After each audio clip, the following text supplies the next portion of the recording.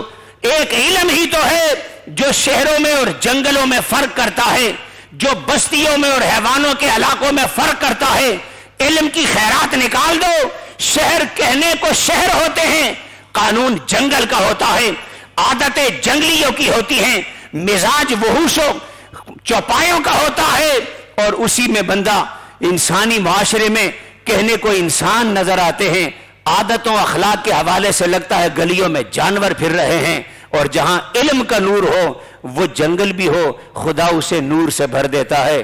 نیک علم والے جنگلوں میں جاتے تھے، نور کی ایک بہار قائم کر دیتے تھے۔ اپنی اولادوں پر اگر آپ کو ترس آتا ہے، ان کے علم کی فکر کرو۔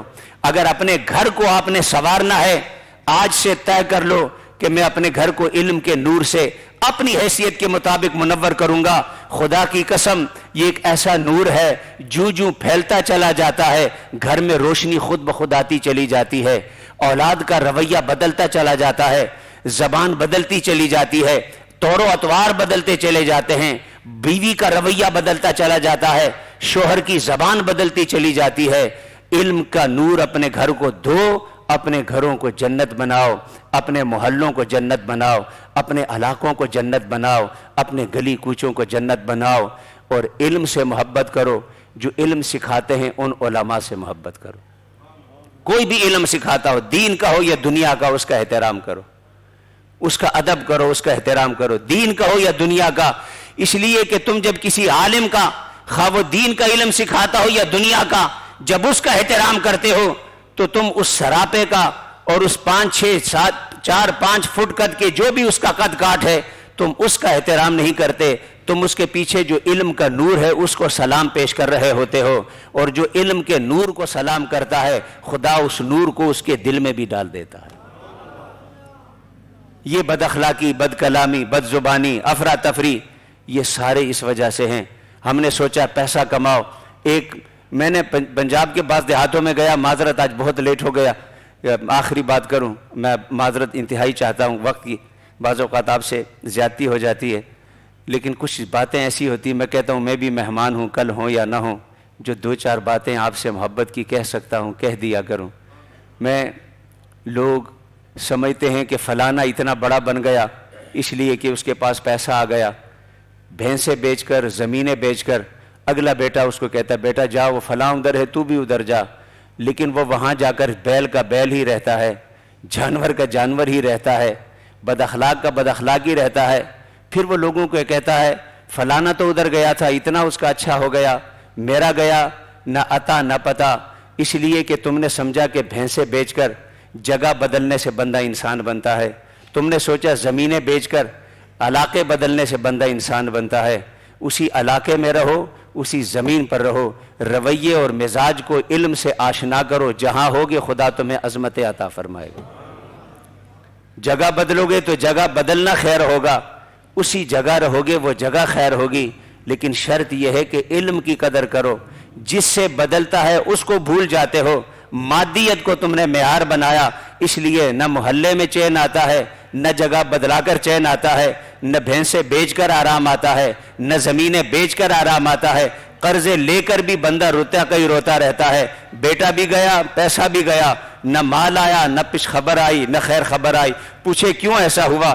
اس لیے کہ تم نے ٹارگٹ غلط رکھا تھا، تم نے سمجھا کہ جگہ بدے کو انسان بناتی ہیں، علم انسان کو انسان بناتا ہے، علم انسان کو معراج عطا فرماتا ہے۔ علم سے محبت کرو، کہیں بھیجو بھی تو علم کے لیے، پاس رکھو بھی تو علم کے لیے، تم اسے روشنی دو، اندھیرے خود بخود تمہارے گھروں اور خاندانوں سے چھٹتے چلے جائیں گے۔ وآخر دعوانا الحمدللہ رب العالمین۔